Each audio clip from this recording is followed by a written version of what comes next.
가치관인 열망, 재능 이 셋 중에 어느 것 하나로 빠진다면 아무리 내가 좋아하고 잘하는 일이라도 지식하게 아니다. 지금까지 좋아하고 잘하는 일 찾는 데가 여러 가지 수법을 모았습니다. 이렇게 잘쓰는 것은 이 부분 중에 한 이해가 하지 않으면 그 다음에 내용도 무언지 할수 있기 때문이다. 이제는 궁극적으로 좋아하는 일을 어떻게 수익을 낼 수 있는지 못할 건지 그 방법을 함께 알아보도록 하겠습니다. 무엇보다는 나 자신을 믿어야 합니다. 이 첫 책을 출판했을 때 출판사에서는 나를 독서하는 군인으로 마케팅했었습니다. 당시 내가 군인이었고 또 독서 관련 책을 썼기 때문입니다. 이 군인과 독서라는 조합이 참 신했는지 각종 공공기관과 독서 모임, 그리고 군부대에서 강의 요청이 들어왔습니다. 하지만 정작 내가 과연 독서 전문가라고 할 수 있는지 걱정스러웠습니다. 당시 내가 읽은 책은 고작 400여 권 정도입니다. 1년의 시간 동안 인생에서 큰 변화를 경험했는지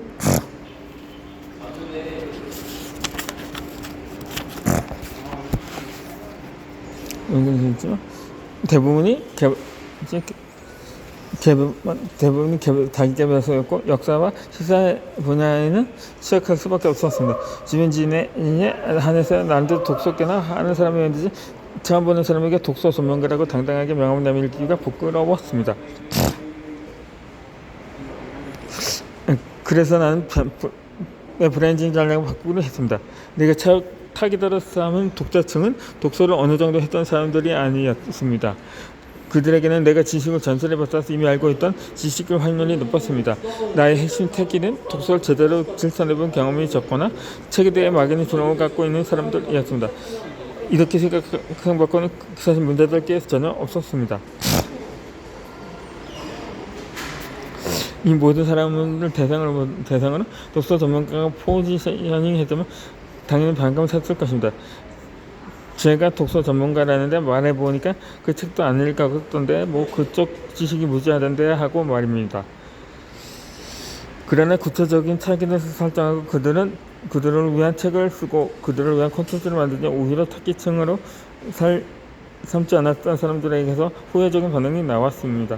나보다 훨씬 독서의 내용이 깊은 부분들이 찾아와서 어떤 방식으로 독서를 했고 또 그것을 사람들과 어떻게 공유했는지 노하우를 물어보기 시작한 것입니다. 그렇게 타깃층을 확장해 나가니 나름대로 빅데이터가 모이기 시작했으며 책임감을 갖고 독서를 하게 되면서 알게 모르게 굉장한 내적 성장도 이루게 되었습니다.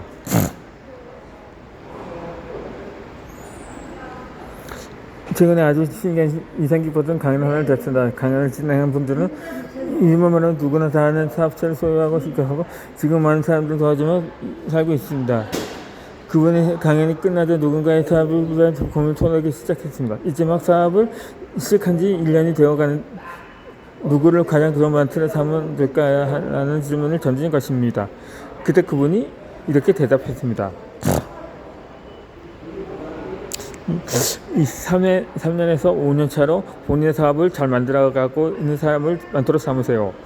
대부분의 인생 사업가가 착각하고 있는 게 있습니다. 이미 그 분야에서 큰 성공을 이룬 사람들에게 별게 많다고 생각하는 것이죠. 하지만 저는 생각이 다릅니다. 대학생이 유치원생의 마음을 이해해 줄 수 있나요? 물론 본인도 유치원생이었을 때가 있었겠지만 아마 너무 오래전이라 기억이 잘 나지 않을 겁니다. 하지만 초등학교 1학년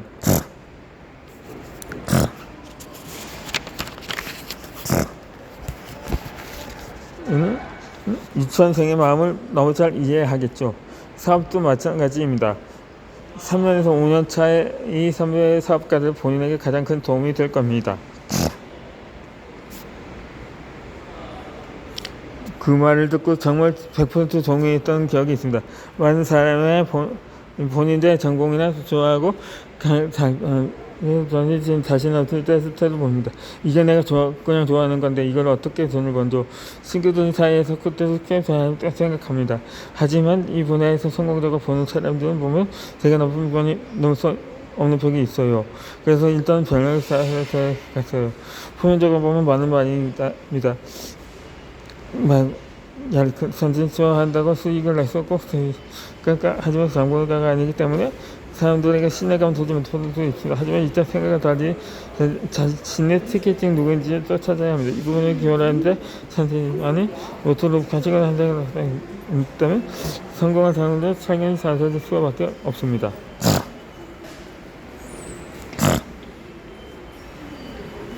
혹시 당신은 SNS 광고가 있는 생각된 적이 있는가요? 저 사람 바로 시장 없어 보이는데 콘텐츠 공개하면 많은 사람들이 관심을 갖나 저 사람 보면 내가 더 잘하는 것이 것 같은데 그 모여서 사람들 모이는 거지 나는 이런 생각이 저도 잘못되었다고 생각합니다. 그 사람의 장신보다 실력이 없을 수도 있지만 본인의 새끼도 확실하게 겨냥해서 기증과 쓰인다 하는 사람입니다.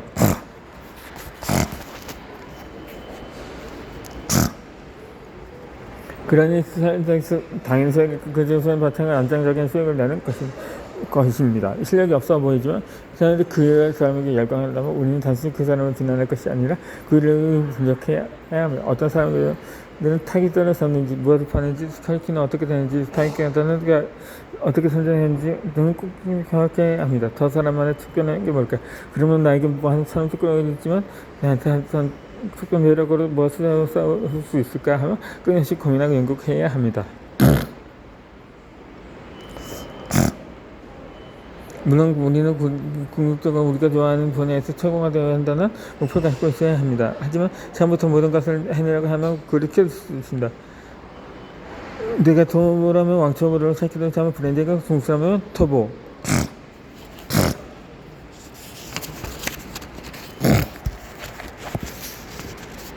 가능해서 저렇게 해야 됩니다. 이제 내가 갖고 있는 궁금하지만 수업을 갔을 때는 수업을 만드는 해야 합니다. 그렇게 잘 보면 자연스레 한 단계 성장을 발견할 수 있을 것입니다.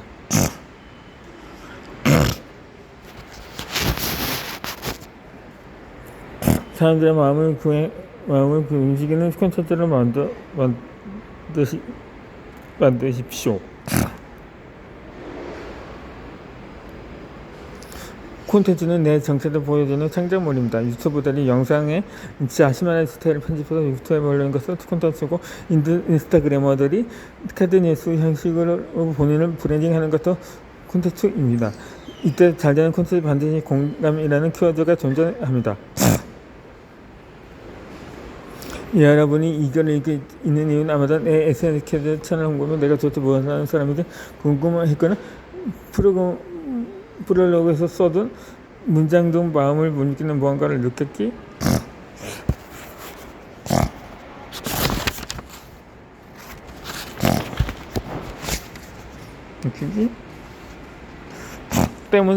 때문일 것입니다. 나는 그래서도 여러분의 질문을 던졌습니다. 당신은 자신의 잘못 간절하게 개선시키는 시가 되었는데요. 잘못하면 도끼를 품고 쳐서내야 되지 않는가 하고 그 프로를 몇 가지 문장 보거나 콘텐츠 보고 야 지금 내가 진짜 나에게 필요한 책이구나. 지금 내 상황에서 딱 맞는 이야기 나면서 방금 전에 했을 것이라고 그 다음에 자신의 사례들이 더 깊이 글을 읽어왔을 것입니다. 이중치고 콘텐츠는 그 사람의 눈길과 마음을 끌어야 합니다. 우리가 짜증낸 거 욕을 먹으면서 자극적인 뉴스 기사의 제목을 보는 이유는 무엇일까요? 간단합니다. 눈길에 가기 때문입니다. 물론 자극은 초점 맞고 내용과 제목이 판이한 콘텐츠는 지양해야겠지만 적어도 그 뉴스를 보면서 다른 사람들처럼 낫겠다면 욕만 하고 끝나는 게 아니라 어떤 포인트에 클릭하게 되었는지 속을 끌어야 합니다. 난 내 콘텐츠를 공개하는데 인스타그램 주요 채널로 운영하고 있으면 항상 콘텐츠에 대한 반응 그때 확인합니다. 큰 틀을 하지 않은 선에서 바꿔보 여러 주제를 다뤄봤다가 화제가 된 신조어들을 제목으로 써먹어보는 등 남들의 반응을 살피고 빅데이터를 모으고 있습니다. 물론 빅데이터에 따라 작업하는 콘텐츠가 항상 성공적인 결과로 이어지지는 않았습니다.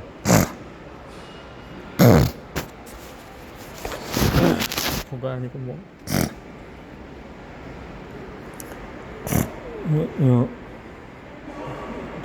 때는 그냥 야신을 꺾고 일부 동안 그냥 고렸던 콘텐츠가 2만 명도 보이지 않아서 할 때도 있었고, 별 기대 없이 올렸던 콘텐츠가 500만 명을 넘는 사람들에게 조회된 적도 있었습니다. 그런데 이 과정에서 다시 깨달은 건 내가 원하는 대로 만들기보다 거기에 원하는 콘텐츠를 만들어야 한다는 것이었습니다. 그들이 품고 나는 고민을 이번했고, 그 어떤 선택했는지 실마리를 그의 제시하는 콘텐츠가 노출이 되는 경우가 많았습니다.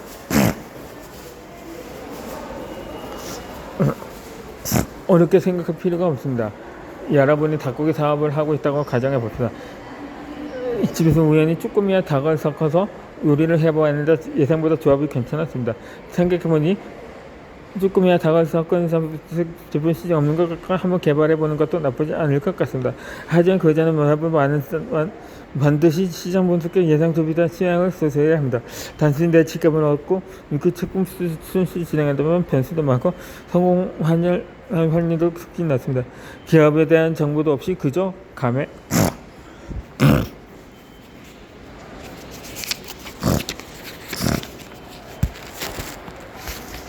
그러면 이전에서 주식을 사는 꼴입니다. 시장 조사를 통해 잠재적인 고객층의 의견을 수렴했으나 그 후에는 제품을 냉철하고 객관적으로 돌아봐야 합니다. 고객 입장에서 쭈꾸미와 닭을 함께 먹어야 하는 이유가 뭘까? 라든가 쭈꾸미의 마음맛이 후라이드 치킨의 담백한 맛을 상쇄시킬 수 있을까? 라며 제품의 완성도를 높이기 위한 질문을 던지고 답을 찾아야 합니다. 아쉬운 점은 억지로라도 만들어줘야 합니다. 그게 콘텐츠 크리에이터의 역할입니다.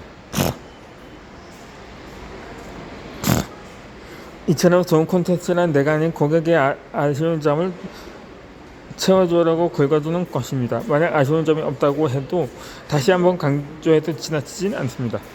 내가 만들고 싶은 콘텐츠가 아닌 많은 사람들이 원하는 콘텐츠를 만들어야 합니다.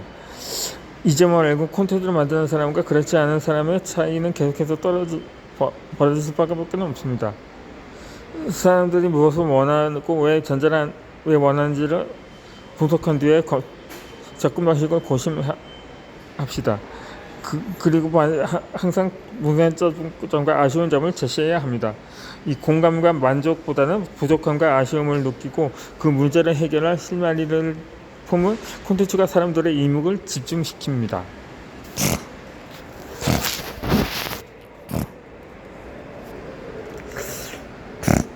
나는 콘텐츠를 만들거나 기획서를 쓸 때 파소나 전략을 자주 사용하는 편이라 한번 짚고 넘어가고자 합니다.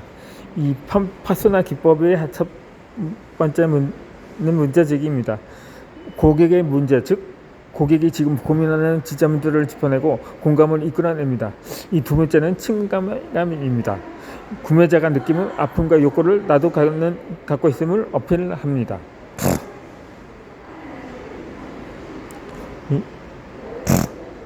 세 번째로는 해결책을 제시합니다. 고민을 짚어냈다면 해결할 수 있는 실마리를 제공하거나 따라할 수 있는 방법이 있다는 점을 감수합니다. 여기서 중요한 것은 방법을 줄줄이 나열하는 것이 아니라 있다는 것을 확신하시게 되는 것이 포인트입니다.